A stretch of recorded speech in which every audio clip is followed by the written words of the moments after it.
Su verdad, verdad y su verdad. Su iglesia es mi familia. Sus valores, mi lucero. Que lo sepa el mundo entero. Que yo estoy siguiendo sus huellas. Siguiendo sus huellas.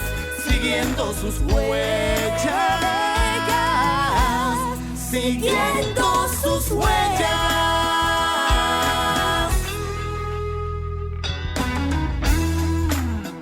Cuando alguno de ustedes tiene un conflicto con otro hermano, ¿cómo se atreve a ir ante jueces paganos en vez de someter el caso a miembros de la iglesia? ¿No saben que un día nosotros, los santos, juzgaremos al mundo? Y si a ustedes les corresponde juzgar al mundo, ¿serán incapaces de juzgar asuntos tan pequeños? Palabra de Dios. Te alabamos, Señor. Sean todos bienvenidos a Siguiendo sus Huellas, un espacio para la familia, para llevar valores, para aprender y para que sea parte de nosotros. Hola Benito, ¿cómo estás? Realmente feliz porque tenemos un programa muy bonito. Muy bonito porque nos trae luz. Y cuando trae luz, el espíritu se regocija, mi mente se aclara y sobre todo tengo mis ideas muy a la mano. Puedo expresar aquello que siento. Señores, yo creo que el católico necesita más que nunca poder tener esas ideas que acabo de mencionar claras.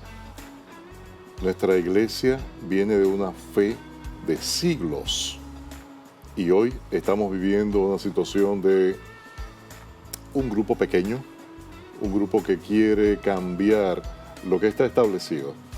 Ese establecimiento que viene de una iglesia cristocéntrica, una iglesia que dijo: yo soy Pedro, te acepto Pedro como obispo y voy a ser sucesor de Cristo. Nuestro Papa, al día de hoy, Francisco,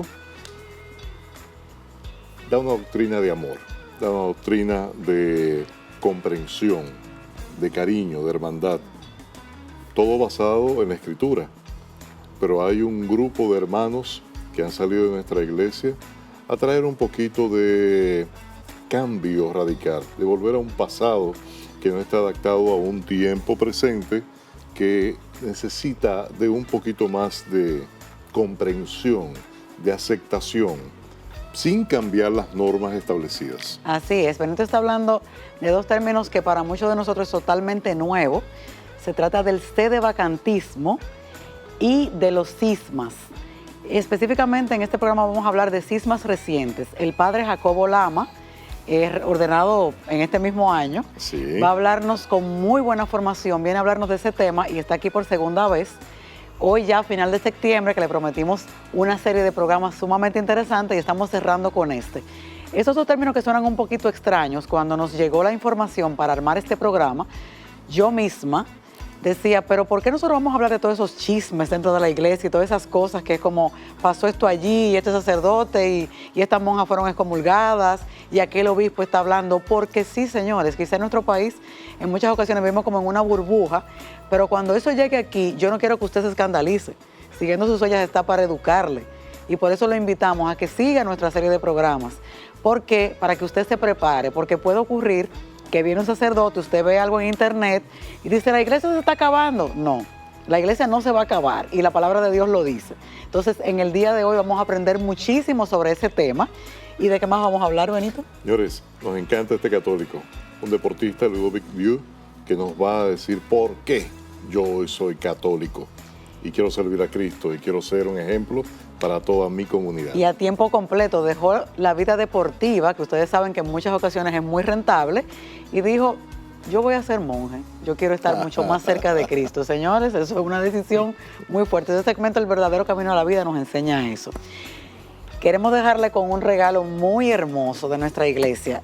Recientemente, bueno, en el mes de julio, se celebró en Estados Unidos el Congreso Nacional Eucarístico de la Eucaristía de ese país y tuvo un impacto increíble a nivel de redes sociales y todo el mundo católico, pues obviamente.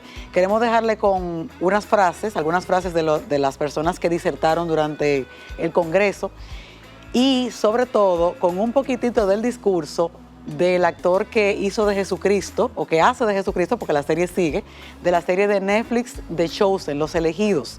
Es Jonathan Rubin. Vamos a ver qué dice este señor, que a mí me impactó muchísimo. Esa partecita fue un poquito extenso, duró como unos 20, 25 minutos, pero esta partecita él habla de la Santa Cena. Estamos hablando de los conflictos en la iglesia, pero hay algo que nos reúne. Cuando se habla de ecumenismo, se habla todos reunirnos alrededor de la Eucaristía. Y está centrado en este discurso. Le dejamos con esa pequeña frase, con esas frases de este Congreso Eucarístico y con Jonathan Rubin. Que lo disfruten.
Oh my goodness.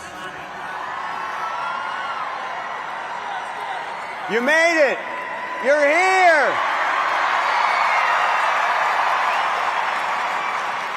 And more than that, He's here. Glory to God. Jesus is here.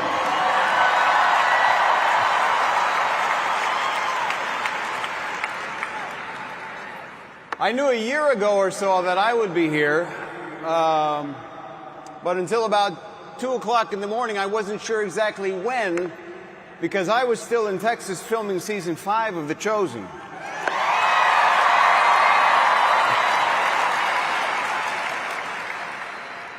Everything I've seen, photos and videos that's been sent to me the last several days, man, what an experience you guys have had. Jesus is just present in the building, not going anywhere, and making sure that we all remember that fact. I wish I could have been here with you.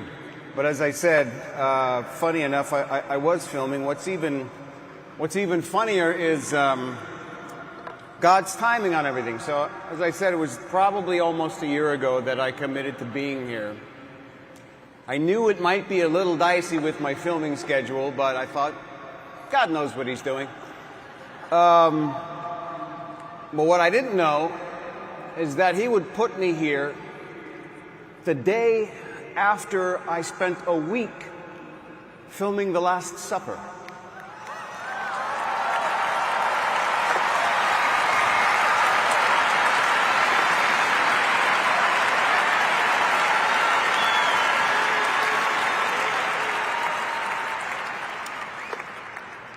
And when I tell you that a little bit of pressure to film those scenes, probably the most iconic scenes in Jesus' life and ministry, because the institution of the Eucharist is basically what gave Himself to us for eternity.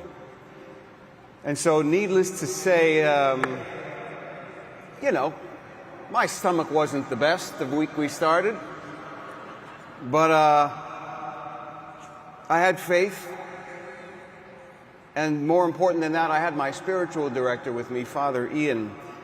He flew out to Texas to be with me to make sure that I had all the spiritual grounding that I needed to go into these scenes properly and with a right heart and with a holy posture.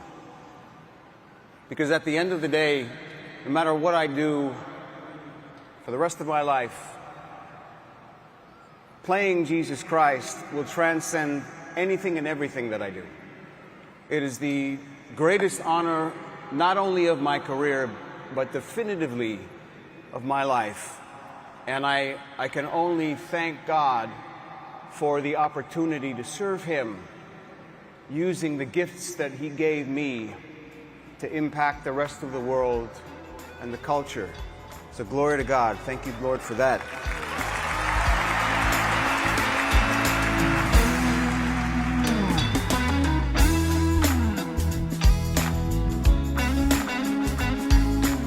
Bienvenidos a un Sin Rodeo sumamente especial porque nos acompaña nuevamente nuestro querido Padre Jacobo Lama. Padre, bienvenido. Benito, nuevamente. hace poco que estuve por aquí, ¿eh? De verdad, una gracia poder contar con usted y que nos traiga luz, Porque Sí. lo que estamos viviendo ahora mismo en nuestra fe es una continua cadena de amenazas. Y si usted quiere saber de lo que vamos a tratar el día de hoy, primero veamos este videíto para poder tener una introducción muy clara sobre cosas que para nosotros aquí en nuestro país, en República Dominicana y muchos países de Latinoamérica, no son ajenas, no conocemos, no escuchamos y no lo vemos realmente como algo que puede tocar nuestras puertas. Por favor. La doctrina de la fe citó a declarar el 20 de junio al arzobispo Viganó, el que fuera anuncio en Estados Unidos de 2011 a 2016. Se le acusa de delito de cisma por haber realizado declaraciones públicas que niegan la legitimidad del Papa Francisco y rechazan el Concilio Vaticano II. Ha sido el propio Viganó el que ha anunciado en sus redes sociales que se le abría un proceso penal extrajudicial. Dice haberse enterado por correo electrónico y señala suponer que su sentencia ya está preparada. Además, añade que estas acusaciones son un honor para él porque confirman lo que ha defendido en sus discursos. No es casualidad que la acusación contra mí se refiera al cuestionamiento de la legitimidad de Jorge Mario Bergoglio y al rechazo del Vaticano II. El concilio representa el cáncer ideológico, teológico, moral y litúrgico del que la Iglesia sinodal de Bergoglio es la metástasis necesaria. Padre Jacobo, Sí. usted vio esta belleza que estamos padeciendo por no encontrar otro término más adecuado. Belleza. Bueno, no creo que sea el término más adecuado. Por favor, corríjame. Pero es lamentable porque tú sabes que una de las cosas que parece que Jesús eso como que lo vio antes de que pasara, porque recuerdas la oración del Señor que decía, Padre, te ruego por ellos, que sean uno como tú y yo somos uno. Sí. Y es lo que lamentablemente en 2000 años de cristianismo, un poquito más tal vez, ha venido pasando, y es que a cada momento surgen divisiones, surge un grupo por aquí, un grupo por allá, gente que se sale de la comunión de la iglesia, gente que quiere estar, pero entonces no acepta todo, que acepta una parte, mira, que hasta incluso algunos que dicen que el Papa no es el Papa. Sí, eso me preocupa. Oye, pero bastante fuerte. O sea, lo que está pasando, porque tengo que decirlo, no es algo que esté pasando ahora y nunca ha pasado. O sea, hemos tenido a lo largo de los siglos situaciones, como decía, de divisiones, de incomprensiones, de personas que, ¿verdad?, tienen una especie de frustración o algo y terminan, pues, rompiendo con la comunión de la iglesia. Y como la gente quiere saber en detalle, para tener en blanco y negro a qué nos referimos, el primer término que queremos desmenuzar. ¿Qué es ese sedevacantismo, Padre Jacobo? Es una palabra que es compuesta. Si te fijas, sede, que es justamente eso, sede, el lugar, la silla en sí, desde donde se preside o se gobierna. Por ejemplo, en el contexto litúrgico, sabemos en la parroquia, la sede es de donde el sacerdote preside la asamblea. Y luego, vacantismo viene de vacante, vacío. Ajá. Cuando una posición está vacante. Entonces, es como decir, la silla está vacía. Es una postura que ha surgido en la iglesia hace unos años, por lo cual un grupo afirma de que no tenemos papa en la sede de Pedro. ¿Desde cuándo? Bueno, mira, hay grupos incluso que son precursores al Vaticano II, porque hay gente que piensa que fue después de la reforma del Vaticano II que vino el sedevacantismo, y no es cierto. Muchos lo afirman, bueno, por diferentes cuestiones. Algunos dicen que es porque el Papa es herético, porque lo que dice son herejías, que es una cosa que está totalmente ya desmontada. Hay otros que dicen que es porque el Papa o quien ostenta ser el Papa no fue ordenado obispo válidamente. Increíble. Y por lo tanto tampoco la Eucaristía es válida. O sea, hay una serie de cosas que se desprenden. Hay gente que pues... ¿Es ecuménico? Sí, pero el ecumenismo ya, la palabra ecuménico es que es para todo el mundo. O sea, ya ahí entra otro término. Pero yo lo que digo es que esta parte es... Porque hay gente que hoy dice ser católica, pero dice que no hay Papa. O que el último Papa fue Juan XXIII, o que el último Papa fue Pío XII, no sé. Y te encuentras con situaciones, ahora mismo eso es lo que estamos viviendo, lo estamos viendo recientemente como más airado, más fuerte, sí, por ciertos eventos que han venido ocurriendo. Por ejemplo, la gente seguramente habrá visto algo que pasó con unas monjas muy interesante, toquemos este en tema. un monasterio en España, en Belorado. Y también está el tema del exnuncio en Estados Unidos, que por ahí podemos hablar también. Pero el tema de las monjas a mí me llama mucho la atención, porque con estas monjas, que ya no son monjas, tengo que decirlo, porque automáticamente se pusieron fuera de la comunión de la iglesia. Tú sabes que hay un término ahí que a veces nosotros usamos, que decimos que hay pecados y hay situaciones que se te declara la excomunión automáticamente. Se llama excomunión late sentencia. ¿Y eso ocurrió con ese grupo de monjas? Claro, porque ellas dicen o afirman que no hay un papa válido en la sede de Pedro. Entran en el tema del sedevacantismo. Estas monjas, que son de un convento de clausura, ellas incluso se hicieron famosas en España porque tenían una fábrica de chocolates y de cosas. Muy famosas. Y entonces parece que ahí había un tema económico de trasfondo, por lo cual ellas hicieron todo el movimiento como para quedarse con la propiedad del monasterio, algo así tenían. Pero lo lamentable es que se han adherido a estas doctrinas o estas corrientes, que hay algunos ahí que se hacen llamar hasta obispos, que no lo son, pero bueno, que no están ni siquiera en la comunión con la iglesia. Y entonces han hecho un manifiesto católico diciendo que ellas no reconocen el papado del Papa Francisco, no reconocen ni siquiera el papado de los papas anteriores hasta Juan XXIII, que fue que convocó el Concilio Vaticano II. Y entonces dicen que ellas son la verdadera iglesia católica. Y así han surgido muchísimos grupos en la iglesia a lo largo de los años. Es lamentable que tengamos que vivir esto. Entonces entra lo que es el cisma.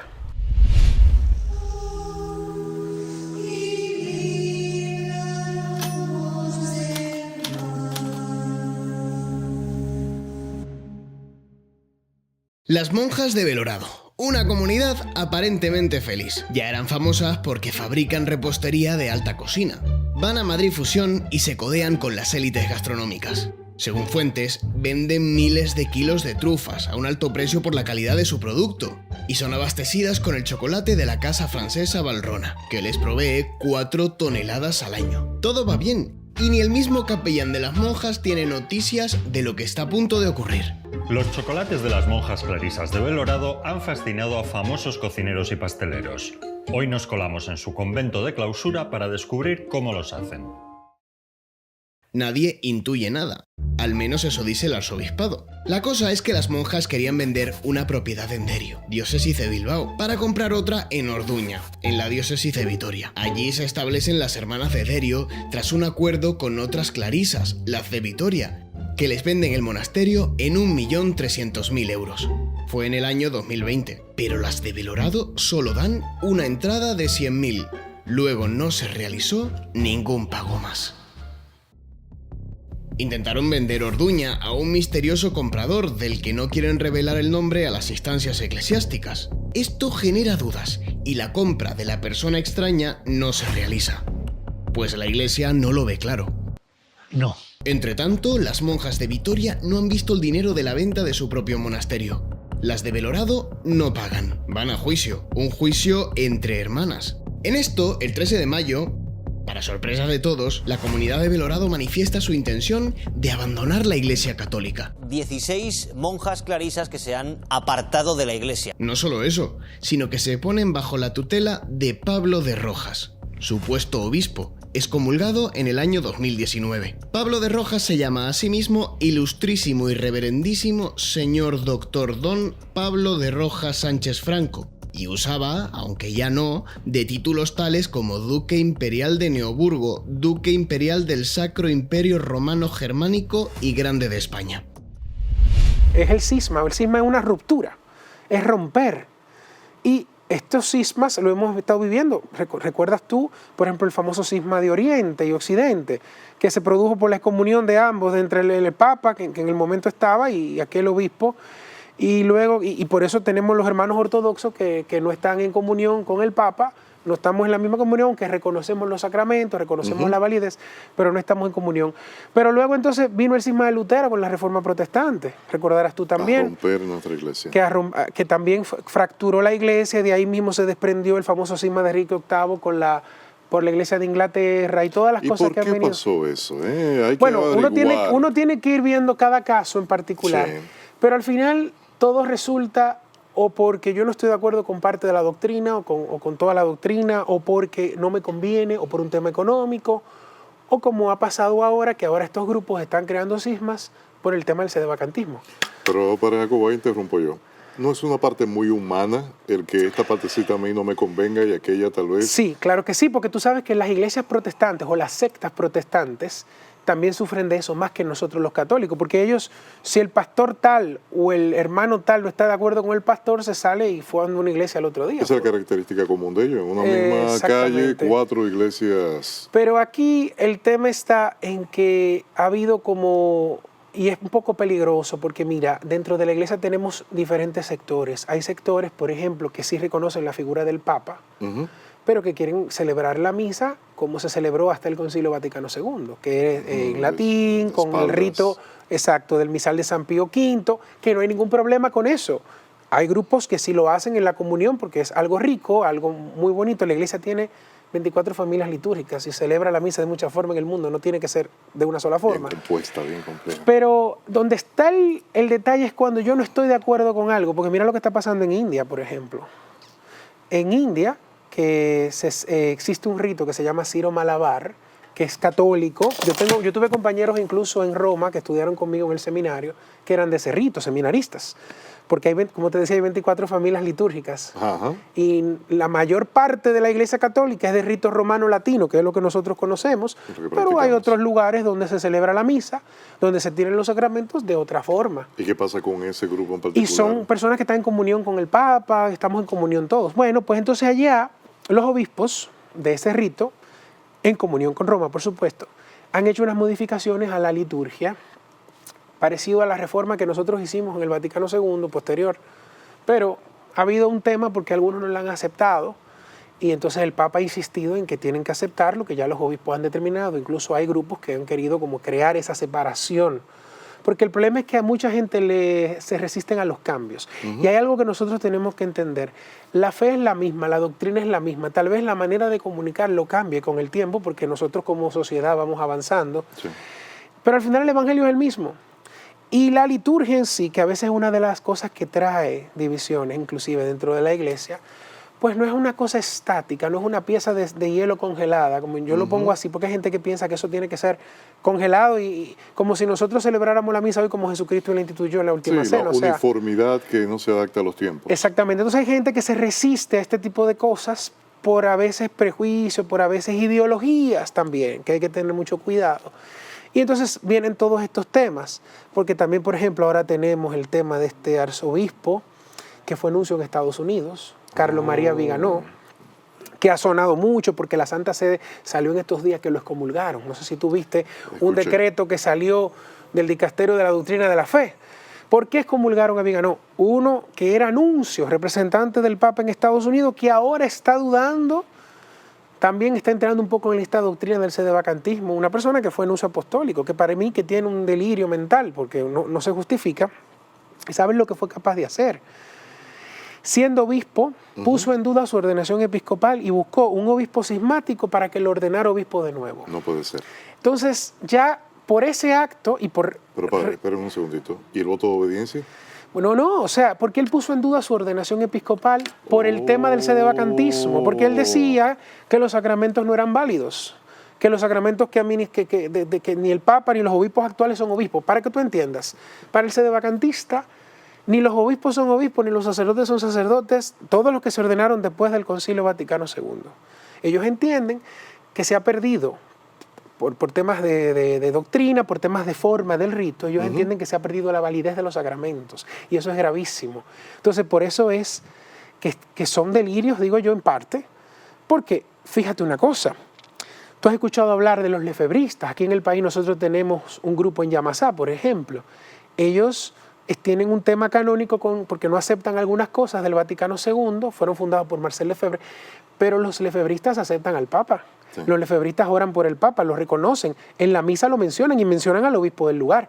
O sea que ellos no son sedevacantistas, pero los sedevacantistas no reconocen ni las ordenaciones de los sacerdotes actualmente, por lo tanto dicen que las Eucaristías no son válidas, no reconocen por lo tanto la figura del Papa, que es válidamente ordenado. Para ellos, ni siquiera en el caso del Papa Francisco, ni siquiera es sacerdote, porque ellos dicen que para ser válidamente ordenado había que ser ordenado con el rito antiguo. Entonces el Papa Francisco fue ordenado después del concilio y por eso tampoco le reconocen la validez de la ordenación. Es una cosa muy paradójica. Pero tampoco tuvimos a Benedicto XVI. A Benedicto le reconocen el sacerdocio, el presbiterado, ni siquiera lo reconocen obispo porque fue ordenado obispo después del Vaticano II. O sea que hay muchos condicionantes. Sí, ellos, hay una serie de cosas ahí que son muy lamentables. Entonces nosotros tenemos que abrir bien los ojos. Porque también, ¿qué pasa? Que estos grupos son muy radicales en muchas cosas. Yo siempre he dicho que no podemos abandonar las prácticas de piedad, de fe tradicionales en nuestra iglesia, que a veces nosotros por toda esta modernidad y todo este mundo como va, pues terminamos de abandonar, por ejemplo, el rezo del rosario, la oración por los difuntos, las novenas, todas estas cosas tan buenas que tenemos, que muchas veces ya no sé, ni se hacen. Pero estas son personas que se escudan en todas estas prácticas de piedad y que terminan viviendo su fe en torno solo a ellas, sí, y se desenfocan de lo más importante. Cristo. Porque, como se dice siempre, el cristianismo no es una religión de la Biblia, como algunos pensarán, no es la religión de la Biblia, no es la religión de un libro, como por ejemplo los musulmanes tienen el libro del Corán, que es una religión del Corán. El cristianismo es religión de una persona, Jesucristo. Y si nosotros volteamos la cara al evangelio auténtico, al evangelio vivo, que es el mismo Cristo, pues vamos a caer en todo esto, porque estas cosas son muy buenas, pero no son lo esencial. No podemos perder la esencialidad de nuestra fe. Entonces, ¿por qué estamos un poco ajenos a lo que está pasando? Bueno, porque todo está pasando en Europa. Mira lo que pasa en Alemania, por ejemplo. Ahí tengo un problemita. Alemania, que sabemos que fue la cuna del protestantismo, porque tengo que decirlo, la reforma de Lutero fue allá. Alemania es una iglesia a nivel de la iglesia católica muy organizada, muy organizada. Los alemanes son muy correctos, tan correctos que a ellos les gusta, y eso me lo dijo un sacerdote que vive allá, que todo lo que ellos hagan tienen que estar puesto por ley. O sea, como para sentirse que ellos están cumpliendo la ley. Y mira que Alemania es una iglesia, la iglesia alemana ayuda tanto, por ejemplo, a nosotros aquí en Latinoamérica nos ayuda muchísimo, muchísimos proyectos eclesiales. Dan apoyo, por ejemplo, como fundaciones como Adveniat, que aportan, no sé si has escuchado hablar de Adveniat, aportan tanto, por ejemplo, para las parroquias, para las escuelas, para las diferentes cosas que hacemos. Ellos aportan económicamente, porque es que ellos con el tema de los impuestos, los alemanes aportan. Y como los alemanes aportan, pues entonces los alemanes entienden que tienen cierto poder de decisión. ¿Qué está pasando en Alemania? Las parroquias están pasando a ser comunidades donde el sacerdote termina siendo simplemente un administrador de sacramentos, donde va a la parroquia, celebra la Eucaristía, bautiza, hace todo, pero la parroquia es gobernada por los laicos. Hemos llegado al punto de que, administrada a nivel general, hemos llegado al punto en el que, por ejemplo, y eso lo estamos viendo, hay tantos laicos preparados, porque tenemos muchos laicos allá que tienen doctorados en teología y todo, que terminan hasta quitándole la homilía al sacerdote. ¿Pero qué pasa con la espiritualidad? Se está perdiendo. Entonces todo está girando. Ya la conferencia alemana, por ejemplo, hizo hasta un ritual para que los laicos visiten a los enfermos si el sacerdote no puede ir, porque también se están quedando sin sacerdote. Hay una escasez muy fuerte. Entonces es lamentable, ya están llegando a un punto en el que ellos están evaluando, hicieron un sínodo, por lo que el Papa les llamó la atención, porque ellos quieren, por ejemplo, el famoso sínodo alemán, que puede terminar en un cisma también. El Papa les llamó la atención porque, por ejemplo, ellos quieren que la mujer, que sabemos ya que es algo que se ha cerrado, que Juan Pablo II lo cerró, se vea la posibilidad de que sea sacerdote, Sí, que que no se sé qué, reevalúe. pero entonces ahora están que van a ver, que van a aprobar cosas que no les compete aprobar, porque no tienen facultades para aprobar esas cosas. Hablan de cosas que los laicos no tienen que hacer. Es como un clericalismo, pero visto desde el punto de vista de los laicos, de que los Sí, laicos asumen totalmente, es la funciones visión que no les corresponden. Padre Jacobo, Jesús me dijo a mí en la palabra, me lo dijo a mí, no a nadie más, me lo dijo a ¿Cómo? mí. En la palabra, búsquelo, que también se lo voy a decir a usted. Yo vine a poner padre contra hijos, hijos contra padres. Vino a prender fuego. Sí, pero Y lástima que no le he prendido todavía. Pero nunca dejó de lado la espiritualidad. Ver a un Dios vivo, ver a un Dios que es el mismo ayer, hoy y será igualito mañana. No estamos perdiendo la esencia, queriendo quedarnos tanto con las normativas de atrás. Estamos perdiendo el porqué y el para qué del cristianismo con esos subgrupos Lo que que pasa- gracias a Dios no nos han tocado todavía de lleno. bueno, Pero como van las cosas, lo que pasa es que, mira, el Señor estableció su iglesia, eso lo sabemos, lo conocemos de incluso cómo funda la iglesia, cómo pone a Pedro como cabeza de la iglesia, sí. y por lo tanto establece una iglesia jerárquica. ¿Qué quiere decir esta jerarquía? ¿Un tema de poder? No, es un tema de servicio. Lo que pasa es que tiene que haber un orden, y el Señor lo quiso así. Puso a Pedro como cabeza, puso un colegio apostólico, los apóstoles, después aparece la figura de los presbíteros, aparece la figura de los diáconos, todo eso está en la Sagrada Escritura, no me lo estoy inventando yo ni se lo está inventando nadie. Y cuando tú analizas y ves, te das cuenta de que había una organización, incluso San Pablo llamaba muchas veces la atención a las comunidades que iba Sí. fundando por situaciones que se venían dando, Claro. porque había una jerarquía y a veces esa jerarquía no quería ser respetada. Entonces, ¿qué pasa? El mismo Papa, ¿tú sabes cuál es el título que el Papa utiliza siempre cada vez que nombra a un obispo? Que pone en la bula pontificia. Por ejemplo, el caso del Papa Francisco obispo, y se llama a sí mismo siervo de los siervos de Dios, porque nosotros somos Servus servidores. servorum. Y Él es el siervo de los siervos, o sea, de los que sirven, Él todavía es el servidor de todos nosotros. Entonces, ahí hay un tema de qué es lo que a mí me corresponde. Hay un canto que a mí me gusta mucho, que es de la misa salvadoreña, del Salvador, Ajá. que es un canto de entrada, dice, un canto de entrada de la misa, dice: vamos todos al banquete, a la mesa de la creación, cada cual con su taburete tiene un puesto y una misión. Con su taburete. El taburete, la silla, Sí, lo la que sea. Lo sillita. que quiere decir esto, cada cual tiene un puesto y una misión. En la iglesia, cada uno de nosotros tiene un puesto y una misión. Ya. Eso no nos hace a uno más importantes que a otros. Lo que pasa es que a veces nosotros no entendemos cuál es nuestro puesto y nuestra misión. Yo como sacerdote tengo un puesto y una misión diferente a la tuya. Totalmente. Yo no puedo venir a querer hacer lo que te toca a ti. E igualmente en viceversa. Y eso a veces nos cuesta entenderlo. Nos cuesta entenderlo muchísimo. Y sobre todo cuando queremos exigir lo que no tenemos que exigir. Y eso es lo que está pasando con todo este tema del cisma y los sedevacantismo y todas esas cosas. Porque hay gente que quiere como querer decir y saber, ser como dicen, más papista que el Papa. Así es. Porque es que nosotros no podemos perder el norte, no podemos perder la unión. Porque mira, yo puedo no estar de acuerdo tal vez Ujú.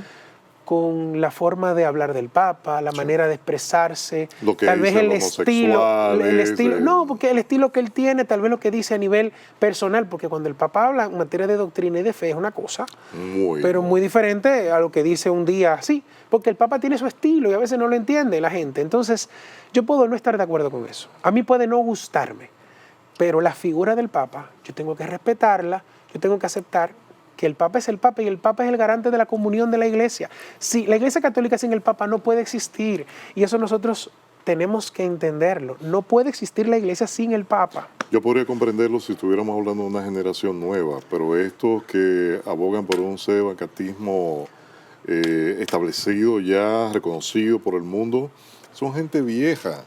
Son gente que vienen de años, de décadas. No te creas, hay gente joven también. Sí, Estamos hay- teniendo jóvenes que también abogan por eso, que no conocen otra cosa, que se le han metido una serie de ideas en la cabeza. Hay figuras, sí, ¿cierto? Entonces, hay de todo. No podemos decir que ni hay jóvenes ni hay viejos, hay de todo. Pero es lamentable que hemos llegado a este punto en el que nosotros estamos poniendo en duda los pilares de la fe. Y claro, Sí, esto muy bien. a pesar de eso, pilares de la fe. déjame decirte que se mantendrá siempre lo que ya se ha dicho, que la iglesia ni el poder del abismo podrá contra ella. Y también algo que Benedicto XVI dijo en su momento, que volveremos a ser minoría, es posible, Ujú. pero la iglesia se mantendrá. Volveremos a ser minoría, tal vez, quién sabe si volveremos a las catacumbas, no, dicen algunos que sí. Ay, pero Yo espero muy que no, pero tenemos que estar claros de que nosotros no podemos comprometer la fe, no podemos comprometer el evangelio, simplemente para complacer a un grupo. No comprometer el Evangelio. Y ahí sí todo lo que la palabra nos dice.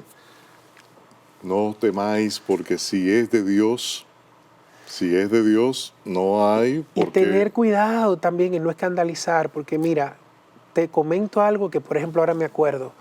Tú recuerdas a Fernando Casanova, Nuestro querido Fernando Casanova, sí, no sé cuál es su que tiene actual. toda su historia de conversión. Sí, sí, claro. Pues mira, recientemente él ha causado una serie de polémicas por tweets que está tirando.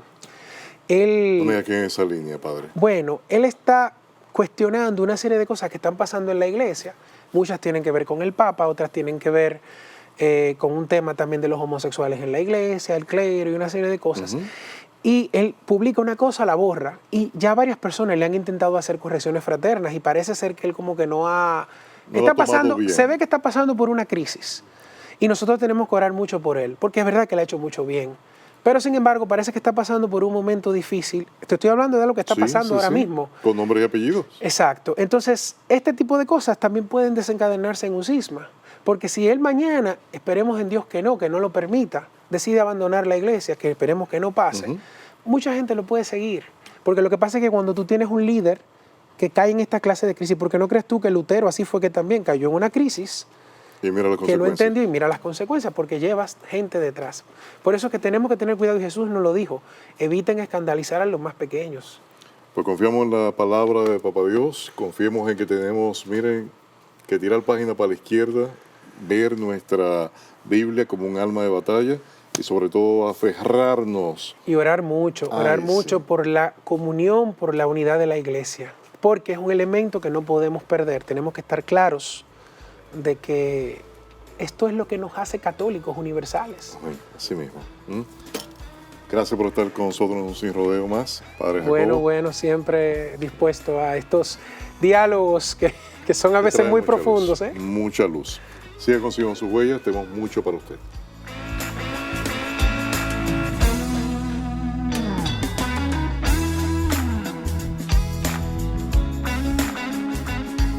Jugador profesional de voleibol deja el deporte para entregar su vida a Dios en una abadía.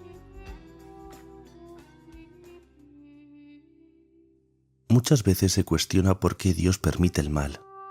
¿Por qué no interviene y resuelve todo de tal manera que no hubiera que atravesar ciertos sufrimientos? Pero Dios, que es el gran artesano de nuestras vidas, y todo lo ve, y todo conoce mucho mejor que nosotros, sabe cuáles son las condiciones necesarias para hacer florecer a las almas y unirlas más a Él.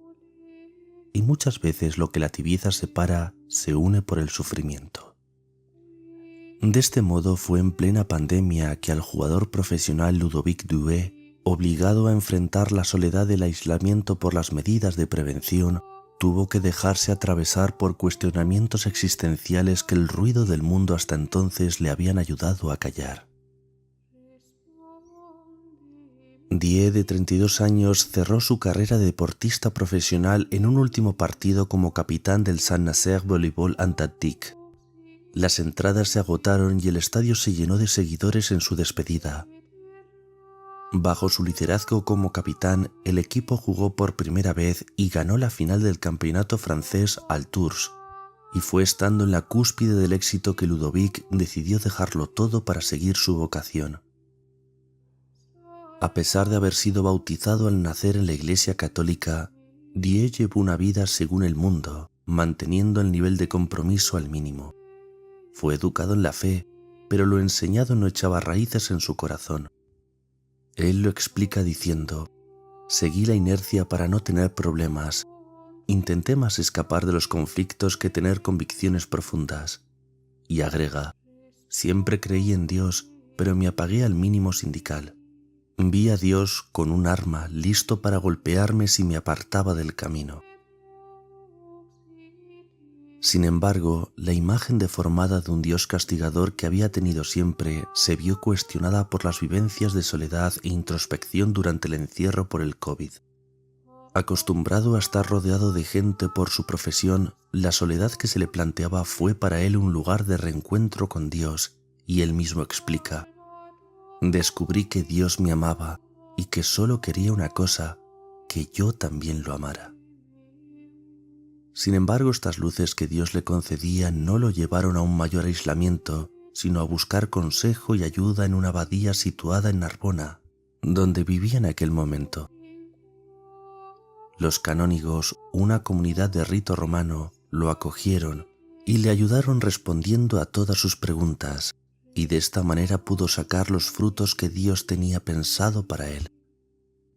Sobre esto Die declara: tuve la oportunidad de encontrarme con la comunidad de canónigos regulares de la Grasse. Fueron muy acogedores y respondieron a todas mis preguntas.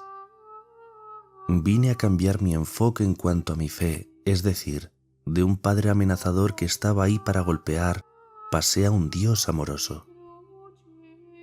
Tras tomarse unos años para pensar y discernir lo que se le presentaba, este deportista profesional finalmente ha decidido abandonar el éxito del mundo para entregarse a la vida escondida en esa misma abadía de la Madre de Dios. Primero, como postulante, continuará con el discernimiento pertinente. Luego iniciará el noviciado simple y en aquel momento comenzará ya a llevar el hábito de la comunidad. Terminado este período, hará sus votos temporales y estudiará filosofía y teología durante 4 años, y finalmente profesará sus votos perpetuos y se convertirá en canónigo. Esta historia de conversión nos muestra una vez más que Dios llama a quien Él quiere y siempre usa de las situaciones de nuestra vida para nuestro bien. Si nosotros somos fieles a su llamada, Él nos transforma. Que no cierre el hombre con su soberbia las puertas que Dios abre. Rezamos por su vocación. Pater noster qui es in celis, sanctificetur nomen tuum, adveniat regnum tuum, fiat voluntas tua sicut in cielo et in terra. Pane nostrum quotidianum da nobis hodie, et dimitte nobis debita nostra, sicut et nos dimittimus debitoribus nostris, et ne nos inducas in tentationem, sed liberanos a malo. Amén.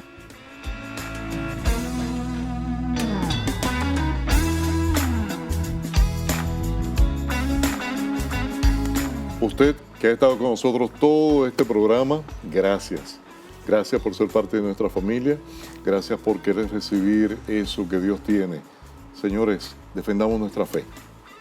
Defendamos eso que nuestro corazón necesita, que nuestro intelecto como católicos requiere, necesita cada día adentrarse más en las tradiciones de la iglesia, de una iglesia que pide por usted como herramienta de bendición. Los tiempos cambian, pero nuestra doctrina, nuestra forma, nuestros abuelos que nos enseñaron a disfrutar de una misa maravillosa, centrados en un Cristo, es lo que queremos el día de hoy para usted.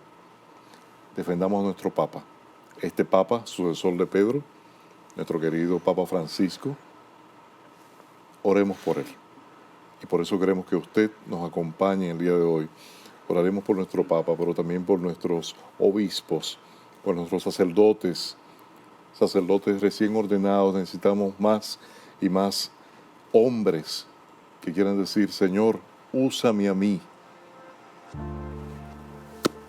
Póngase a los pies del Señor, pídale: Señor, cambia nuestro mundo, y oremos de esta manera.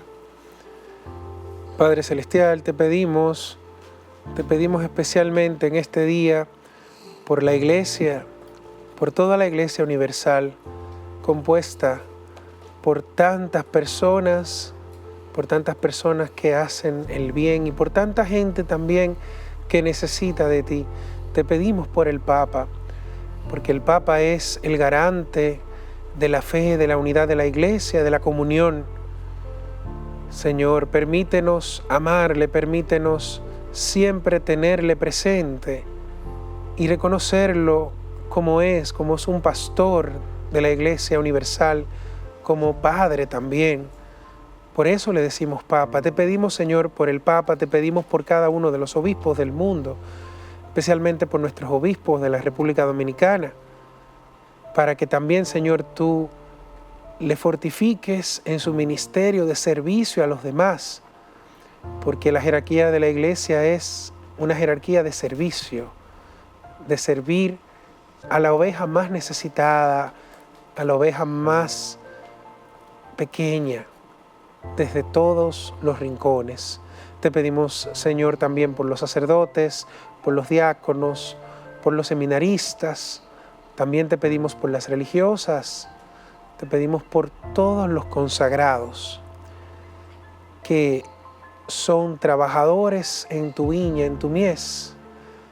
Te pedimos también por aquellos laicos comprometidos que colaboran en este arduo peregrinar que es la vida de fe que llevamos en nuestras parroquias, en nuestras comunidades, en cada uno de los lugares donde hacemos presente el Evangelio.